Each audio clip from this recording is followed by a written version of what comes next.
नमस्कार, बहुत स्वागत आप सभी का। मैं हूं सौरभ शर्मा आपके साथ, और मेरे साथ चार हमारे बड़े खास मेहमान, major general Sanjay Meston, major general VK Datta, major general K Sinha, air commodore AS Bell. बहुत स्वागत सर आप सभी का। और आज तो एक बड़ी मजेदार खबर है सर, जिस पर हम लोग चर्चा करने वाले हैं। भारतीय सेना ने पाकिस्तान की जबरदस्त पिटाई की और दुनिया को उसके सबूत दिखाए, लेकिन हैरानी की बात यह है कि करारी हार के बाद भी पाकिस्तान की सेना के चीफ को इनाम दिया गया है। जी हां, पाकिस्तान का आर्मी चीफ जनरल सैयद मुल्ला आसिम मुनीर अब फील्ड मार्शल आसिम मुनीर बन गया है। आसिम मुनीर का प्रमोशन कर दिया गया है और उसे फील्ड मार्शल बना दिया गया है।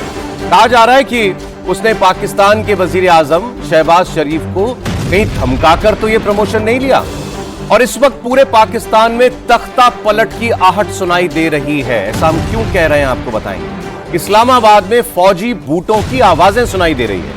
पाकिस्तान के कई पत्रकार बता रहे हैं कि जैसे परवेज मुशर्रफ ने नवाज शरीफ को हटाकर के खुद राष्ट्रपति खुद बन गया था, वैसे ही मुनीर शहबाज शरीफ को हटा सकता है, और ये कभी भी हो सकता है। इससे पहले भी पाकिस्तान में जब general Ayub Khan field marshal बना था, तब उसके बाद भारत के साथ जंग भी हुई थी। और आपको मालूम है कि पाकिस्तान में जब जब भारत के साथ जंग के बाद हार के हालात बनते हैं, तो या तो सैन्य तख्ता पलट होता है, मतलब आर्मी टेक ओवर कर लेती है, या फिर जनरल की छुट्टी होती है। और इस बारे में हमने इंडिया टीवी पर एक खास प्रोग्राम भी पहले किया था। तो अब देखिए, वो बात सच सभी साबित होती हुई दिखाई दे रही है। आसिम मुनीर आर्मी चीफ से फील्ड मार्शल बन गया। ये काम किया शहबाज शरीफ ने। कैबिनेट की मीटिंग बुलाई और उसमें खूब तारीफें करी गई आसिम मुनीर की, और कहा गया कि आसिम मुनीर ने अदम्य साहस, अद्भुत वीरता और संकल्प का प्रदर्शन किया है और भारत के दांत खट्टे कर दिए, और इसलिए हम उनको प्रमोट कर रहे हैं, उनको हम फील्ड मार्शल बना। कमाल की बात। पिटाई पाकिस्तान की। आर्मी चीफ बंकर में छुपा हुआ था जब मिसाइलें गिर रही थी रावलपिंडी और लाहौर पर, और उसी आर्मी चीफ को फील्ड मार्शल बना दिया गया। अब फील्ड मार्शल क्या होता है? फील्ड मार्शल भारत और पाकिस्तान, हमारा क्योंकि मिलिट्री सेटअप और जो हमारी हायरार्की है लगभग एक जैसी है, तो फील्ड मार्शल भारत में भी हुए हैं, लेकिन भारत में वो फील्ड मार्शल हुए हैं जिन्होंने जबरदस्त कारनामे किए थे। सबसे पहले हमारे जो पहले आर्मी के मुखिया थे फील्ड मार्शल करियप्पा, उनको ये रैंक दिया गया था। 71 की लड़ाई जीतने वाले सैम मैनेक्शॉ को, उनको भी प्रमोट करके आर्मी चीफ से फील्ड मार्शल बना दिया गया था। लेकिन एक अंतर है, भारत में जैसे फील्ड मार्शल बने और पाकिस्तान में जैसे फील्ड मार्शल बने। भारत में जब व्यक्ति जनरल फील्ड मार्शल बन जाता है तो वो एक किस्म की सेरेमोनियल पोस्ट पर होता है, वो एक्टिव ड्यूटी नहीं होता। उसके नीचे आर्मी चीफ होता है और वही सेना प्रमुख का काम करता है। लेकिन पाकिस्तान में इससे पहले अयूब खान भी फील्ड मार्शल बने थे। ये फील्ड मार्शल भी बनते हैं और डिक्टेटर भी रहते हैं, यानी देश भी यही लोग चलाते हैं। अब याद कीजिए आप, अयूब खान से अगर एक सिलसिला शुरू करूं, अयूब खान ने पहले सिकंदर मिर्जा जो उस वक्त राष्ट्रपति थे, उनको हटा करके खुद को आर्मी डिक्टेटर और राष्ट्रपति बना लिया, फिर खुद ही को फील्ड मार्शल बना लिया। फिर आइए जरा आगे, इसके बाद क्या होता है। अयूब खान 65 की जंग हारते हैं और उसके बाद याह्या खान टेक ओवर कर लेते हैं as military dictator. Yahya Khan 71 की जंग हारता है तो जुल्फिकार अली भुट्टो आ जाता है। जुल्फिकार अली भुट्टो को उनका एक और जनरल जो है जियाउल हक, वो हटा देता है, और ये सिलसिला चलता रहा। और फिर आती है कारगिल की लड़ाई। कारगिल की लड़ाई में पहले धोखा दिया परवेज मुशर्रफ ने अपने ही प्रधानमंत्री को, नवाज शरीफ को। उसके बाद नवाज शरीफ को हटा दिया और खुद प्रेसिडेंट भी बन गया और आर्मी चीफ भी बना दिया। और अब जो सिलसिला हुआ है, ये बड़ी अद्भुत स्थिति है कि आसिम मुनीर जनरल भी है, आर्मी का मुखिया भी है और फील्ड मार्शल भी है। 2027 तक उसका टेन्योर है पाकिस्तान के चीफ ऑफ आर्मी स्टाफ का, लेकिन अब 2027 तक वो आर्मी चीफ भी रहेगा और फील्ड मार्शल भी रहेगा, मतलब 5 स्टार जनरल बना रहेगा। तो ये किसके कहने पर हुआ, इसका मतलब क्या है? क्या आसिम मुनीर सीधे सीधे पाकिस्तान की सत्ता टेक ओवर करने वाला है? आइए इसी पर हम लोग बात करते हैं। मैं पहला कमेंट चाहूंगा जनरल दत्ता से। जनरल दत्ता, क्या आपको भविष्य दिखाई दे रहा है आने वाले दिनों में पाकिस्तान का? क्या आसिम मुनीर ने सारी भूमिका बना ली है फॉर्मली टेक ओवर करने की पाकिस्तान को? देखिए, बड़ा ही हर्षप्रद सिचुएशन है। पाकिस्तान बनाना रिपब्लिक, पाकिस्तान का field marshal Mullah Munir what irony. मतलब ये दर्शाता है कि इस देश की औकात क्या है, इस देश के अंदर जो इनके थिंकर्स हैं, इनके पॉलिटिकल पार्टीज हैं, जो वैसे ही कठपुतली हैं, वो क्या दुनिया को दिखाना चाहते हैं। एक अपनी मौकरी बना रहे हैं, मौकरी। हमारे यहाँ मजाक में हम लोग एक दूसरे को फील्ड मार्शल बना देते हैं। हम यहाँ भी चारों बैठे हुए अभी हम सारे फील्ड मार्शल हैं, तो हम आज के दिन से सेल्फ स्टाइल्ड फील्ड मार्शल हैं। तो अभी जहाँ तक रहा मुल्ला मुनीर का सवाल, मुन्ना मुनीर हमने थोड़े दिन पहले बोला था ये ओप संदूर के बाद इनका क्या होगा, तो हमने ये बोला था कि मुल्ला मुनीर और जो ये इनकी सरकार है, ये दोनों के पीछे पाकिस्तान की आवाम पड़ जाएगी। लेकिन इन्होंने पाकिस्तान की आवाम को इतना उल्लू बनाया, इतने इन्होंने गुन गाए कि मेरा शिप्पा सलार आसिम मुनीर, उसके पीछ थपथपा के वो पूरी दुनिया को दिखा रहा कि ये मेरा शिप्पा सलार है, इसने क्या जंग लड़ी, इसने 71 का बदला ले लिया भारत से। कितना बेशरम मुल्क है। इनको ये भी नहीं पता कि 71 में इनके साथ क्या हुआ था। इनके 93,500 प्रिजनर ऑफ वॉर की पेंटे उतार के हमने इनको वापस किया था चैरिटी में। तो ये कहाँ से 71 की जंग, ये पूरी ये ओप संदूर के दौरान बंकर में छुपा हुआ था। इसको ये डर था कि कहाँ इसके ऊपर ही स्ट्राइक ना हो जाए, क्योंकि हमने तो टेररिज्म के ऊपर स्ट्राइक करना था। सबसे बड़ा टेररिस्ट ये जो पाकिस्तानी आर्मी का चीफ, इसका ISI का DG और उसके नीचे के जितने गुर्गे, तो ये तो दूसरे जो अली टील जैसे मोहम्मद हिजबुल मुजाहिदीन तो इनके वो प्यादे हैं। तो ये थे सबसे बड़े टेररिस्ट। अब ये टेररिस्ट बन गया फील्ड मार्शल। अभी ये तख्ता पलटे ना पलटे, लेकिन पलटेगा नहीं, क्योंकि उसके कारण है दुनिया में आज के दिन में कोई भी डिक्टेटरशिप को पसंद नहीं करता है, और इसलिए ये बिहाइंड द सीन ही बैठ के अपना कठपुतली चलाता रहेगा मुल्ला मुनीर। और अभी ये हो आपको नहीं लगता कि ये तख्ता पलट करेगा शहबाज शरीफ को? नहीं करेगा, इससे बढ़िया इसको क्या चाहिए? एक कठपुतली सरकार, पीछे से बन गया फील्ड मार्शल, जंग इसने जीत ली बिना कोई लाइन ऑफ कंट्रोल या IB को क्रॉस करे, और ये वावा हो गई। उसके दफ्तर के बगल में, आर्मी जनरल हेडक्वार्टर के रावलपिंडी के बगल में जो एयरफील्ड है, वहां जाकर के मिसाइल गिरी थी। और खबरें अनवेरिफाइड न्यूज है, ऐसे में शायद ये प्रोटोकॉल होता हो कि उसको बंकर में भी रखना पड़ा कुछ घंटे के लिए, और उस व्यक्ति को आप फील्ड मार्शल बना रहे हो। अच्छा, 2-3 सर इसमें थ्योरी चल रही है मेस्टन साहब। एक तो ये कि पाकिस्तान की जनता धीरे धीरे रियलाइज कर रही है कि हमारी बहुत पिटाई हुई और हमारी सेना हमको नहीं बचा पाई। जब सेना के अड्डों पर मिसाइलें गिर रही हो तो इससे बड़ी और क्या हार हो सकती है। तो उस चीज से, उस एम्बैरेसमेंट से बचने के लिए, भाई जब आप कुछ कहीं से हार के आते हो या खराब काम हो जाता है, तो आपके अपने जो आपको खूब बूस्टअप करते हैं, चलो उन्होंने बढ़िया किया, तो इसलिए इनको फील्ड मार्शल बन दिया। Theory number 1। थ्योरी नंबर 2, जैसे हम कह रहा था कि आसिम मुनीर एक भूमिका बना रहा है खुद पाकिस्तान को टेक ओवर करने की। एक मजाक चल रहा है कि आसिम मुनीर को फील्ड मार्शल बनाया और आसिम मुनीर ने आसिम मुनीर को धन्यवाद दिया फील्ड मार्शल बनने के लिए। तो दूसरी थ्योरी यह है कि वो फॉर्मल टेक ओवर करेगा। और तीसरा यह है कि इस सब के पीछे चाइना है, क्योंकि चाइना अब ये चाहता है कि भारत को उसके वेस्टर्न बॉर्डर पर एंगेज रखा जाए, और इसके लिए बहुत जरूरी है कि एक स्ट्रेट कमांड कंट्रोल सेंटर आपकी भाषा में पाकिस्तान में होना चाहिए, और वो आर्मी चीफ ही है। अब सिविलियन गवर्नमेंट का कोई मतलब नहीं रह गया। सौरभ, बिल्कुल आपने जो 3 ऑप्शन बताए तो लास्ट 2 तो बिल्कुल लगते हैं। देखिए, पहला तो चाइना का रोल इसमें लगता ही है, उसमें कोई शक नहीं है। चाइना, देखिए चाइना का जो सिस्टम है वो एक डिक्टेटोरियल सिस्टम है, हमें भी पता है। और आपने बड़ा अच्छा शब्द बोला, command and control, 1 point of contact. Pakistan में कोई 1 पॉइंट ऑफ कॉन्टैक्ट है नहीं। शहबाज शरीफ कितने दिन रहेगा, कितने दिन था, किसी को नहीं पता। वहां पर एक ही चीज है परमानेंट है, वो है पाकिस्तान आर्मी का चीफ। और इसी बंदे ने मुनीर ने अपने को परमानेंट कर लिया, अपना खुद सेल्फ अपॉइंटेड हो गया है। बहुत इंपॉर्टेंट, फील्ड मार्शल की जो पोस्ट होती है इसकी कोई रिटायरमेंट लिमिट नहीं। आप you are field marshal for life. मैं बिल्कुल वही बोलने वाला था। तो इसीलिए मैं बोल रहा था कि वो मतलब लाइफ लॉन्ग अभी अपॉइंटमेंट है। अब आपकी मर्जी है जब निकलो या नहीं निकलो। सेरेमोनियल के अलावा ये भी है, जब उसकी अभी मर्जी है। तो आज चाइना को 1 पॉइंट कॉन्टैक्ट मिल गया है, और 1 पॉइंट कॉन्टैक्ट में फायदे होते हैं कि आपका सब कुछ ईज हो जाता है, मतलब बड़े तरीके से हो जाता है। तो चाइना को एक 1 पॉइंट कॉन्टैक्ट चाहिए। दूसरा, तख्ता पलट की जहां तक बात है, मैं तो बोलूंगा पाकिस्तान में आज शासन ही इसका है। वो तो एक बस हेड है, वहां पर वो एक सुपरफिशियली शहबाज शरीफ बैठा हुआ है। आपने देखा था उसी दिन जब हम लोग यहाँ बैठे थे, विक्ट्री भाषण उसने दिया था शहबाज शरीफ ने, कितनी बार थैंक यू इनको बोला, और अभी भी वही है कि उसको खुश कर दिया है। तो ये सेल्फ अपॉइंटेड है, जिस प्रकार फील्ड मार्शल अयूब खान ने अपने को सेल्फ नॉमिनेशन किया था। और पाकिस्तान की आर्मी की हिस्ट्री आज वो शायद पहली बार मैं बता रहा हूँ, आपको हैरान होगा, आपने अभी फील्ड मार्शल करियप्पा का नाम लिया था। फील्ड मार्शल करियप्पा भारत के पहले कमांडर इन चीफ थे। पाकिस्तान का पहला कमांडर इन चीफ कौन था?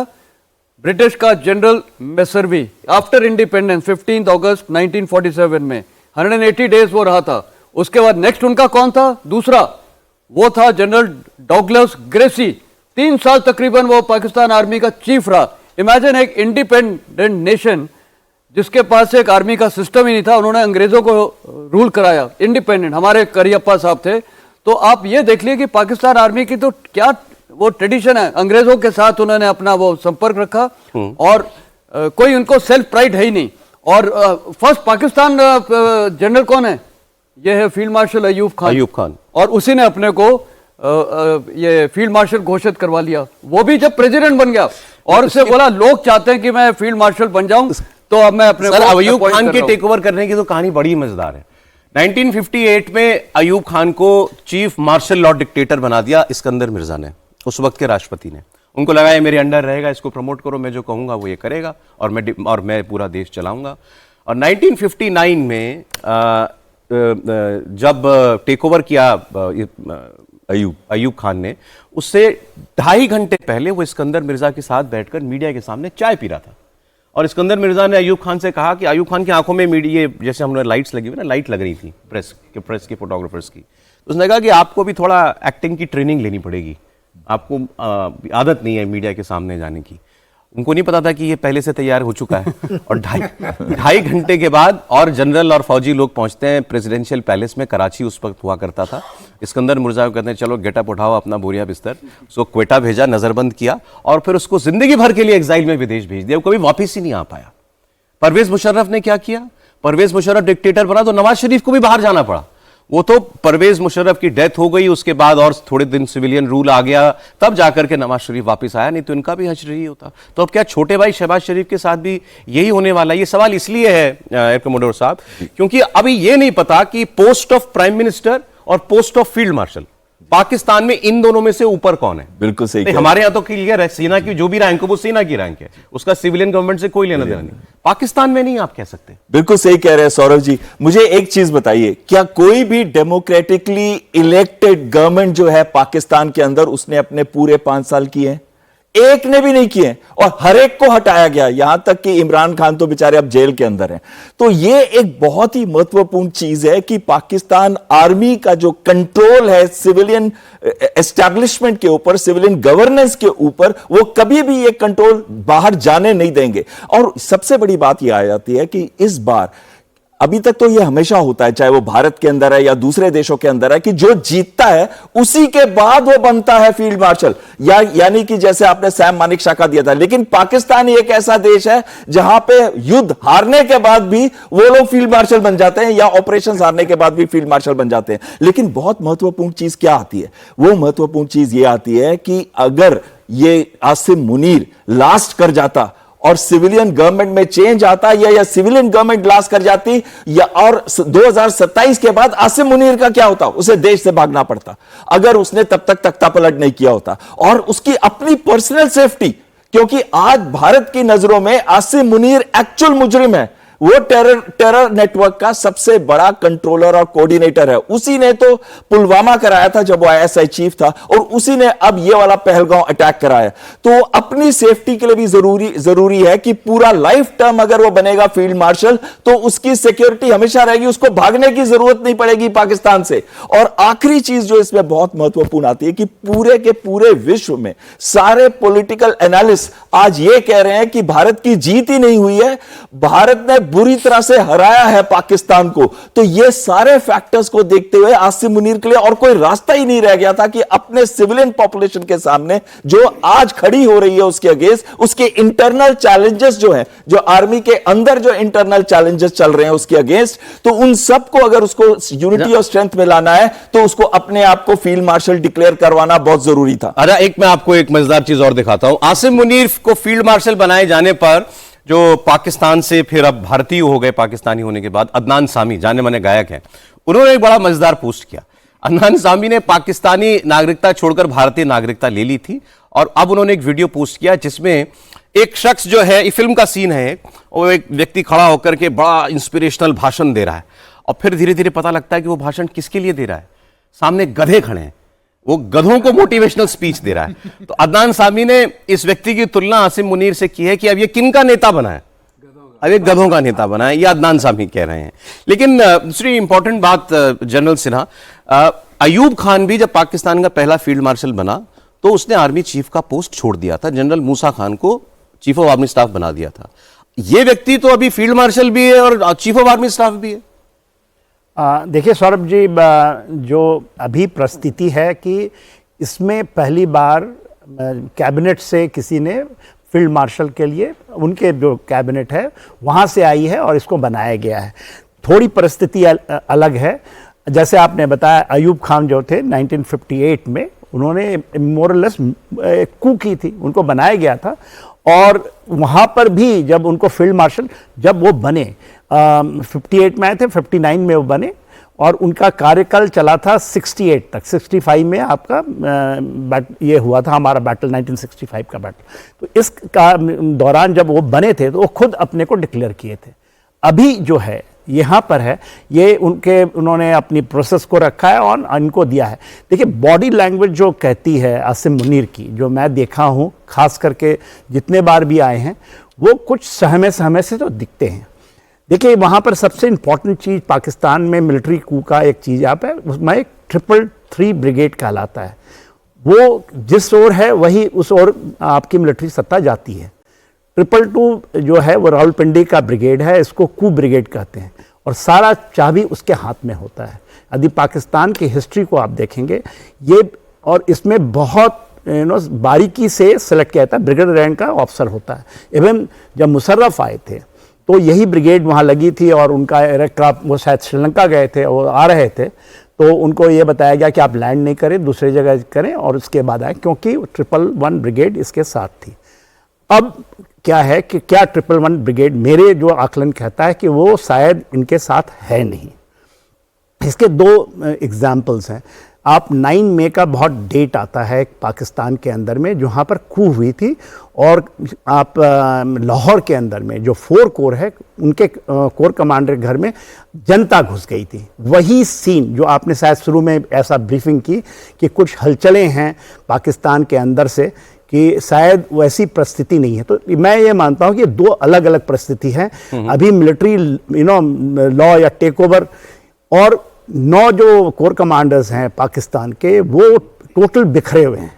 ये देखिए, अगर इसको कू करना है, तख्ता पलट करना है, तो ये सारे कमांडर्स का इसको सपोर्ट होना जरूरी है। 111 ब्रिगेड यदि इसके साथ में है तो ये कू कर लेगा। एक ब्रिगेड इतनी महत्वपूर्ण है भाई, ये पाकिस्तान के इतिहास को दीजिए ना, मिलिट्री कू क्या होता है। जो रावलपिंडी के अंदर कू है ना, ठीक है, ये ब्रिगेड कहां स्टेशन होती है सर? ये रावलपिंडी में रावलपिंडी है। की वो 111 नहीं है, brigade. It is the coup brigade. अच्छा। और वो पूरा का पूरा वहां पर, क्योंकि देखिए इनको करना है ना, तो ये इसको रावलपिंडी से निकलना नहीं पड़ेगा। यदि इसको मिलिट्री कू करनी है ना, इसको सभी जगह नहीं जाएगा। ये होता ही है इस तरह से। मिलिट्री कू पाकिस्तान के इतिहास को यदि डीपली पढ़ेंगे तो इसी का योगदान रहा है। उसमें सारे कोर कमांडर नहीं होते, वो धीरे धीरे आते हैं। या तो अभी आपकी कोर्ट मार्शलिंग जो हुई है पाकिस्तान में, जरा आप थोड़ा सा देखिए, जब मुनीर के आने के बाद ऐसा कहा जाता है तकरीबन 7,500 अफसरों को या तो गए हैं वो छोड़ करके, या उनका कुछ कोर्ट मार्शल हुआ है। तो इसने जो ग्राउंड, जैसे आदि आपने 16 अप्रैल का दिन देखा होगा, और जब वो ये कर रहे थे, जो डायस्पोरा आई थी बाहर से, उसको एड्रेस कर रहे थे, 2 नेशन थ्योरी की जब उन्होंने बात की, वो एक ट्रिगर है। और उस ट्रिगर के, वो ट्रिगर नहीं है, वो उसका फाइनल आगाज था कि हम ये करने वाले। ठीक है, भारत से आप 3 दिन की लड़ाई हार गए। आपके बलूचिस्तान में रोज फौजी मरते हैं। सिंध के लोग सड़क पर खड़े होकर के गोलियां चलाते हुए नारे लगा रहे हैं कि कल बना था बांग्लादेश, आज बनेगा सिंधु देश। उधर जो पश्तून लोग हैं खैबर पख्तूनख्वा में, उनके बच्चों को ड्रोन से मारा जा रहा है। तो आप समझ ही सकते हैं कि इसका वो कैसा बदला लेंगे। और इन हालात के बीच में आसिम मुनीर को प्रमोशन मिला।